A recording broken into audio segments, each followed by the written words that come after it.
I just talked to the Episcopal clergy of the state here last Friday, and I was trying to explain some of the same material. And what I told them, I can't prove this, I just have a strong intuition, that the word contemplation emerged already in the desert period, because the word prayer had become so trivialized and cheapened by misuse. Mm-hmm. And we needed another word. That prayer had already become, among many, this functional, pragmatic, telling God things, asking God for things, more and more limited to intercessory prayer, as we'd call it. But not this change of consciousness, not this different pair of eyes. You could pray within your dualistic mind. You could pray within your normal, unconverted self. It didn't match conversion to prayer. You understand? Yeah. Yeah, so the unconverted self could really, and don't we all know this in mainline Christianity, really use God. There was no love affair with God. It was just, this is the one who has all the power, we better get on his good side. And when we want things, we know who to go to. It was all the big daddy in the sky stuff.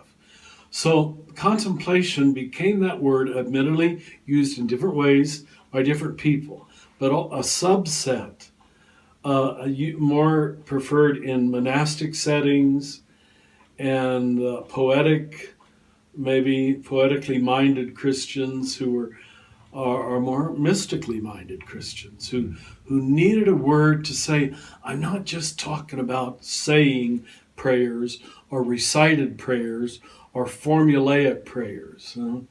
So you've probably heard me say, I'm convinced it is a different mind. The main way I can try to teach it is to put it in contradistinction to the antagonistic, problematic, calculating mind which we largely operate out of.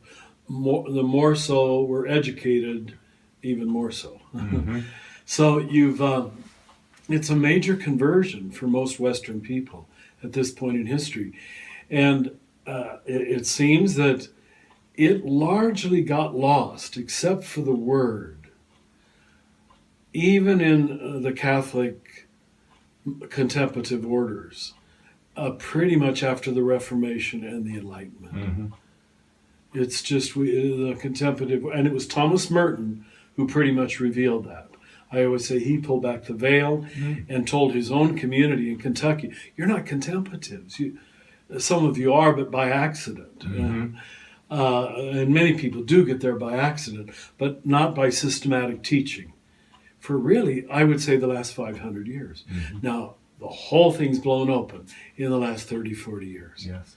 We're rediscovering that there is a different mind that you have to practice. You have to learn how to go there, how to look out from a different pair of eyes than the problem-solving oppositional mind, the analytical mind.